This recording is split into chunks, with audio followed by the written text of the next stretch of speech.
द्वापर युग में और त्रेता युग में मैया का धारा दूध की होती थी और मैया ही क्षीर सागर है जिसमें विष्णु निवास करते हैं। इसके लिए उसको रत्ना सागर नाम पड़ा है। नर्मदे नर्मदे। कहते हैं कि भाग्य में जो लिखा होता है वही होता है। हम कितनी भी चतुराई कर लें, ऊपर वाले की मर्जी के बिना एक पत्ता भी नहीं हिलता है। और फिर जब ऊपर वाले की चक्री चलती है तो उसके चक्कर में अच्छे अच्छे आ जाते हैं। हम सोचते कुछ हैं और हो कुछ जाता है। ऐसे ही हमारे विश्वनाथ गुरुजी की कहानी है। विश्वनाथ गुरुजी एक फार्मा कंपनी में जीएम के पद पर अच्छी खासी वेतन के साथ लग्जरी जीवन जी रहे थे। लेकिन माँ बाप के गुजर जाने के बाद शिव भक्तों के संगति से पूरा जीवन ही बदल गया। गुरुजी को 14 भाषाओं का ज्ञान है। पूरी दुनिया गुरुजी ने देखी है। कहा भी जाता है कि अगर आप सूरज की चमक की तरफ भागोगे तो आप जल जाओगे। असली ताकत तो उसकी परछाई में होती है। जैसे कि दुनिया की सबसे बड़ी कंपनी ब्लैक रॉक दुनिया की सारी बड़ी कंपनियों को चला रही है, लेकिन इसको किसी को पता नहीं है। ऐसे ही हमारे विश्वनाथ गुरुजी हैं।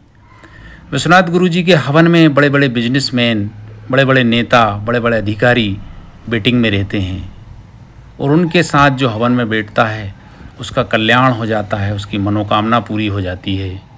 लेकिन इस बात का किसी को पता नहीं है। इसीलिए तो हमारे विश्वनाथ गुरुजी को ब्लैक रॉक कहा जाता है। यही है हमारे विश्वनाथ गुरुजी की एक छोटी सी कहानी।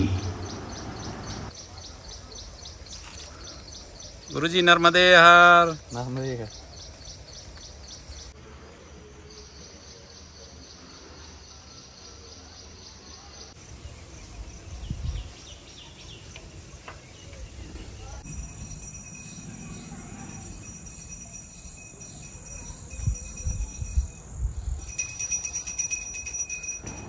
गुरुजी के हवन की तैयारी चल रही है और गुरुजी श्री विद्या साधना का हवन करते हैं, जो कि एक प्रसिद्ध साधना है।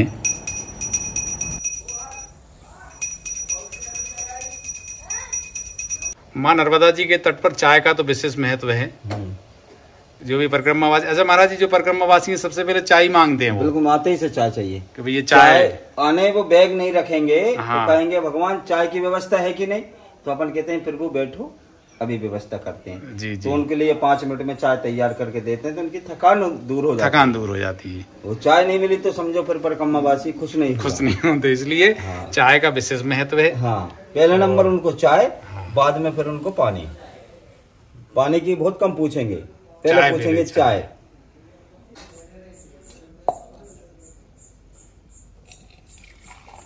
चाय भी दूध की बनती है, पानी नहीं डलता इसमें। अच्छा महाराज जी बिल्कुल चाय भी जो है दूध की बना के पिलाते हैं।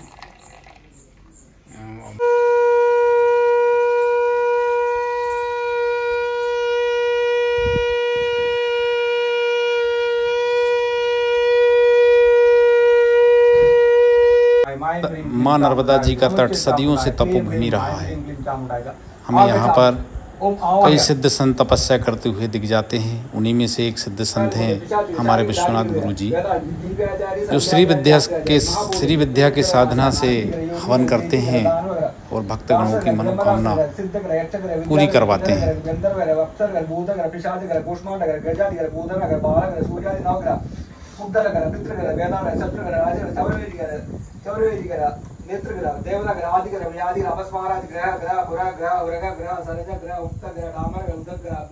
तनियासं पासुं तव चरण पंगेरुहवौ विरिञ्जि संजिन्दान् विरेदि लोकान् विगलम् वहत्येनं शौरि कदमपि सहस्रेण शिरसा मरक्षं क्षुद्धेनं भजति प्रसिद्धो धूलन विधिम्। श्री विद्या की साधना को ललिता त्रिपुर सुंदरी भी कहा जाता है। यह साधना से हवन करने पर सभी भक्तों की मनोकामना पूरी होती है, ऐसा कहा जाता है।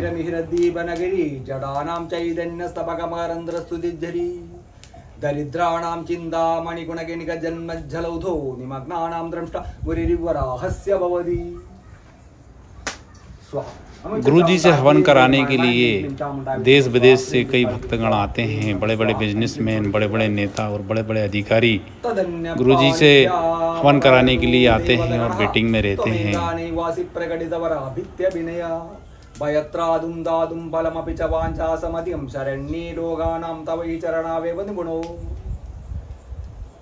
स्वाहा। नमो चामुंडाय क्लीं ह्रीं माईं ह्रीं क्लीं चामुंडाय नमः स्वाहा। क्रीं ह्रीं काली क्लीं स्वाहा। ह्रीं नमः स्वाहा। ऐं क्लीं सौरीं भद्रकाली नमः स्वाहा। स्मरोभित्वां नत्वादिनयनलेहेन वपुषाः मुनीनामप्यन्तप्रभवति मोहाय महदम्। श्री विद्या की साधना एक बहुत ही कठोर साधना मानी जाती है और इसके माध्यम से जो हवन करते हैं उसमें सभी मनोकामनाएं और सिद्धियां प्राप्त हो जाती हैं। ऐसा पुराणों में और ग्रंथों में भी कहा गया है।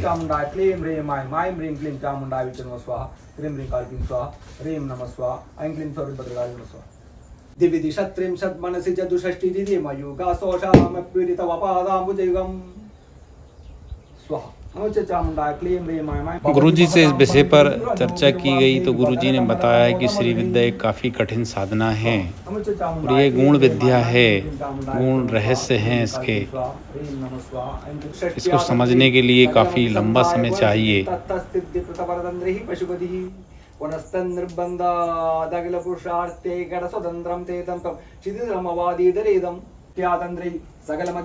विश्वनाथ गुरुजी के पास इस विद्या के माध्यम से हवन कराने के लिए राजस्थान, गुजरात, हिमाचल, दिल्ली, गोवा और भी कई जगह के नेता, बड़े बड़े अधिकारी और बड़े बड़े बिजनेसमैन आते हैं गुरुजी से हवन कराने के लिए और अपनी मनोकामनाएं और सिद्धियां पूर्ण करते हैं।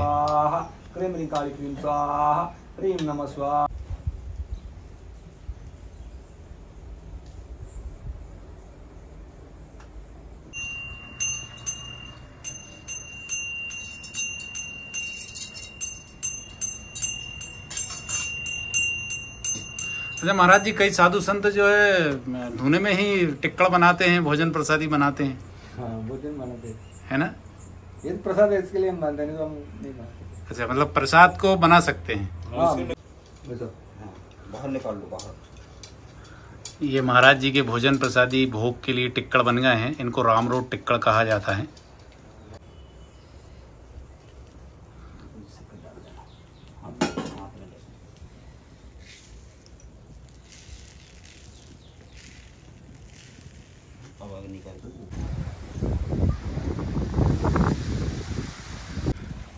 अब हम गुरुजी ने पत्थर चटे की भाजी लेने के लिए भेजा है दादा को।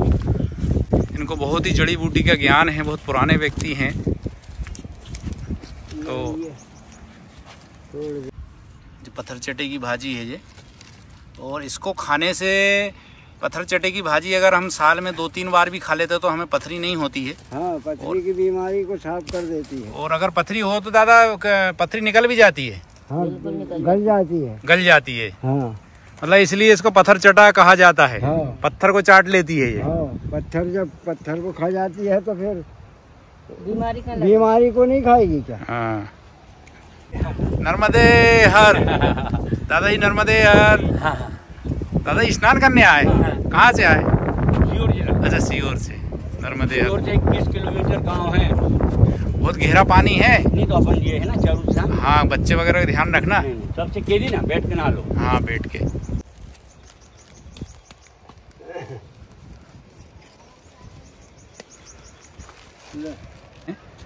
आज महाराज जी के आश्रम में पत्थर चटे की भाजी बनेगी। गुरुजी है और ये पत्थर चटे की भाजी हम ये एक प्रकार की जड़ी बूटी है जिससे कि पथरी किसी भी व्यक्ति को अगर हो जाती है तो पथरी अगर 2-3 बार हम इसको खा लेते हैं तो पथरी गल जाती है। कौन दादा है महाराज जी? पथरी इससे गल जाती है। हाँ, इससे पथरी का और हृदय रोग है, पथरी है और भी जो ब्लड प्रेशर लो हाई होना, इससे सब खत्म हो जाता है। मतलब अपने को साल में खाना चाहिए 1-2 बार? साल में 2 बार तो जरूर खाना चाहिए हर एक व्यक्ति को। अच्छा अच्छा, ये सहज में मिलती नहीं। अच्छा, इसलिए ये पहाड़ों पे और पत्थरों पे ही पाई जाती है भाजी। पत्थरों पे ही पाई जाती है और इससे मतलब नर्मदा के जल के बगल में ही मिलेगी। हाँ, ज्यादातर मैया के जल के बगल में ही मिलती है ये।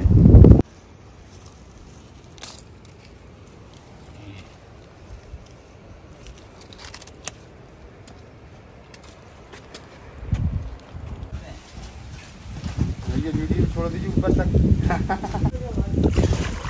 हाँ हैं, हाँ बहुत भैया आप मरो जाओ, आम आदमी के बस के रोग नहीं। नहीं अच्छा गुरुजी, ये मार्केट में मिलती भी नहीं है ये महाराज जी? ये तो साधु संतों की कृपा से ही मिलेगी। अच्छा करते हैं दूजा, ये पुरुषांत में भी काम देती है। अच्छा अच्छा अच्छा। हाँ, महापुरुष बनाने। हाँ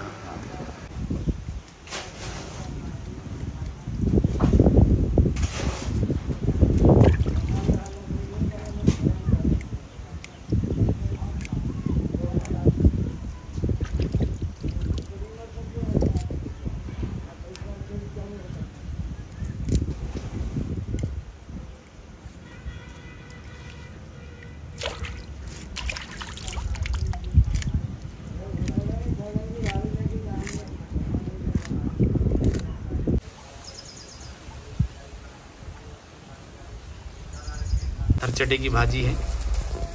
और भाजी क्या, हम तो ये कह सकते हैं एक प्रकार की जड़ी बूटी है।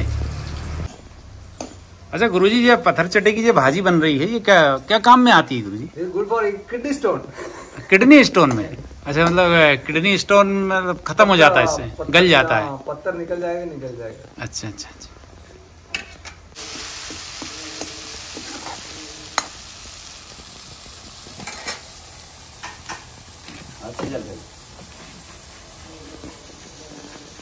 और हम देखते हैं कि ये पत्थर चटे की भाजी जो है माँ नर्मदा जी के किनारे हमें ज़्यादातर देखने को मिल जाती है। और साल में 1-2 बार तो खाना ही चाहिए, ताकि हमारे किडनी में जो स्टोन होते हैं, जिनको हम पथरी भी कहते हैं, अगर पथरी हो तो वो उससे गल के निकल जाती है। और लगातार भी अगर हम खाते रहें तो कोई दिक्कत नहीं आती उसमें।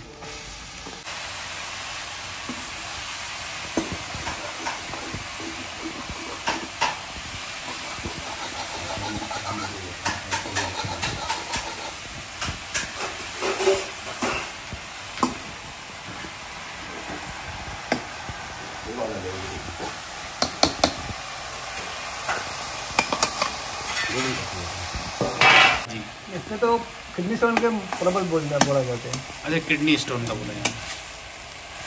तो गुरुजी कितनी बार खाना खा लेना चाहिए अपने को? कम से कम 2-3 बार तो मिनिमम खाना चाहिए साल में। साल में अगर किडनी स्टोन अगर तो 3-4 बार खा लीजिए तो उससे निकल जाता है, गारंटेड।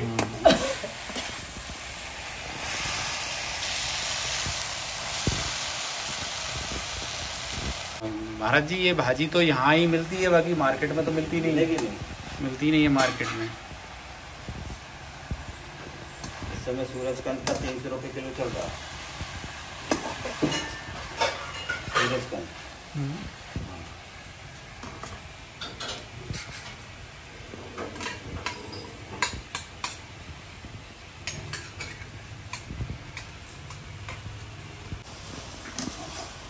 गुरुजी की भाजी बिल्कुल बन रही है।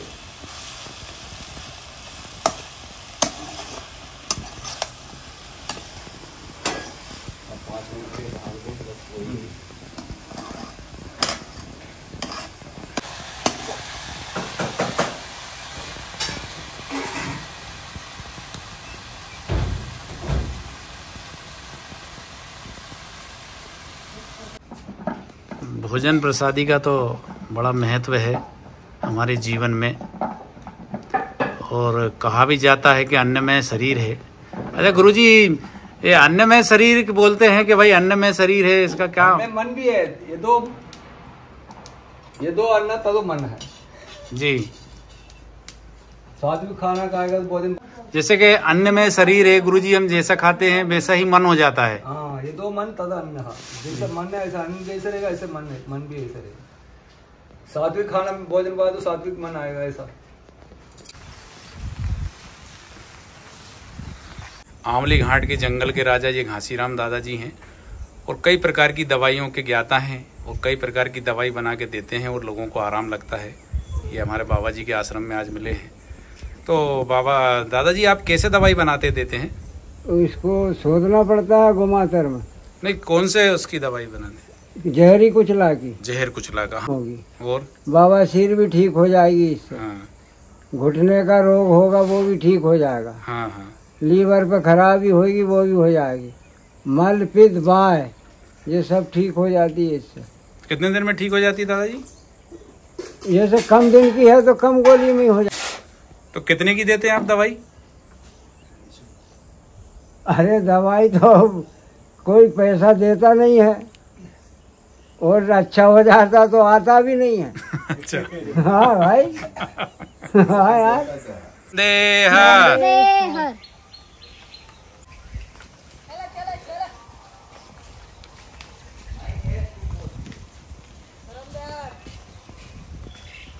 धर्मदेहर।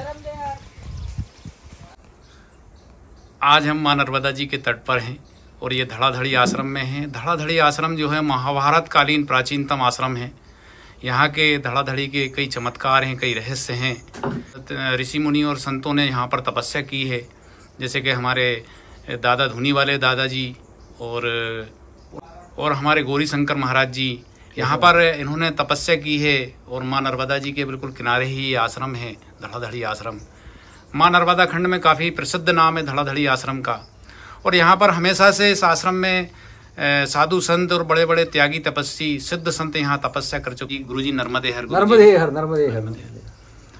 गुरुजी आप यहाँ पर धड़ाधड़ी आश्रम में तपस्या कर रहे हैं, 10-15 साल हो गए यहाँ पे, 10 साल से।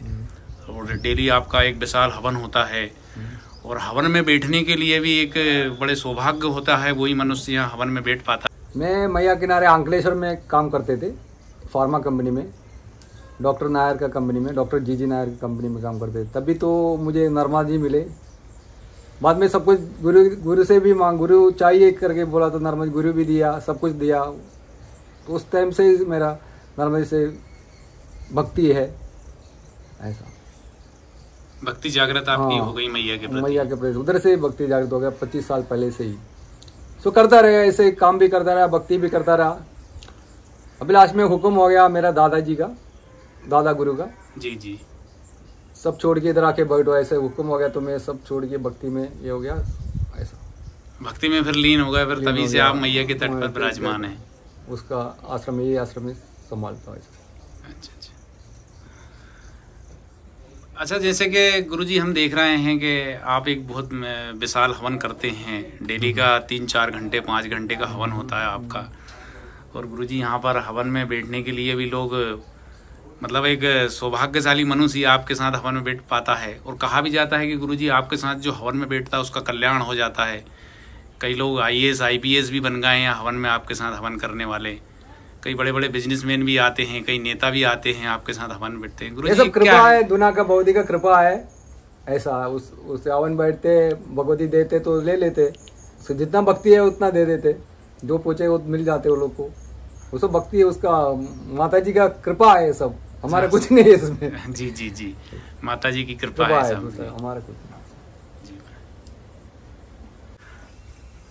अच्छा गुरुजी, जैसे सभी को पता है यहाँ पे कि गुरुजी आपको 8-10 भाषाओं का ज्ञान है गुरुजी। जैसे गुजराती भी आप जानते हैं, मलयालम भी जानते हैं, इंग्लिश भी बहुत अच्छी है आपकी, हिंदी भी जानते हैं और मराठी भी जानते हैं, और भी कई भाषाओं का आपको ज्ञान है।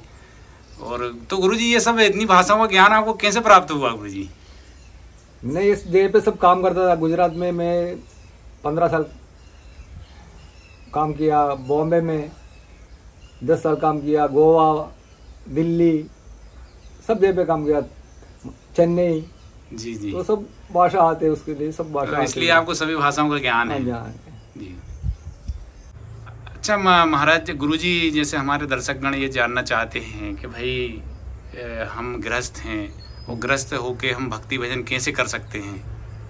थोड़ा सा तो सिंपल है, दाल रोटी खाओ, प्रभु का गुण गाओ, अच्छा कर्म करो, अच्छा सोच रखो। जी, मतलब ये सब करके हम भजन अच्छे से भक्ति और भजन करते रहें, समय निकाल के। हाँ, अच्छा सोच, अच्छा कर्म। अच्छा, ये तो भगवान चाहते हैं, दूसरा क्या है। गुरुजी, जैसे हमारे सनातन धर्म में, हिंदू धर्म में एक सिद्धांत है कि पुनर्जन्म होता है। तो गुरुजी पुनर्जन्म कैसे होता है? और हमारे एक मेरे मन में भी एक प्रश्न आता है कि गुरुजी प्राण कैसे जाते हैं? उस समय हमारी मन के अंदर क्या क्या भावना, क्या क्या होता है गुरुजी? थोड़ा सा बताने की कृपा करें गुरुजी। अच्छा, जो प्राण जाने के टाइम हमारा पंचेंद्रिय प्राण में समा जाते हैं। उसके बाद में अपना भावना भी, अपना जो भावना है इस जन्म का, वो भी समा जाएगा आत्मा में, प्राण में जी।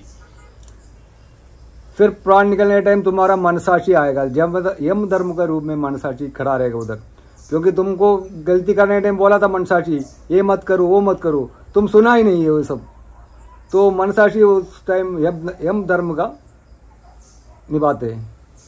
तो आप यम धर्म के सामने जाएगा, अपना मनसाक्षी यम धर्म बनती है वो, तभी उसका सामने जाते यम धर्म, तभी आपका ही मनसाक्षी आपका फैसला करेगा, आपका अगला जन्म कहाँ होंगे, क्या होएगा, कितना किया था, ये सब उधर ही होएगा। आपका मनसाक्षी आपका यम धर्म बनेगा उस टाइम पे। फिर आपको पुनर्जन्म होगा, आपका जितना पुण्य कमाए इसके हिसाब से आपका जन्म अलग मिलेगा, ऐसा है।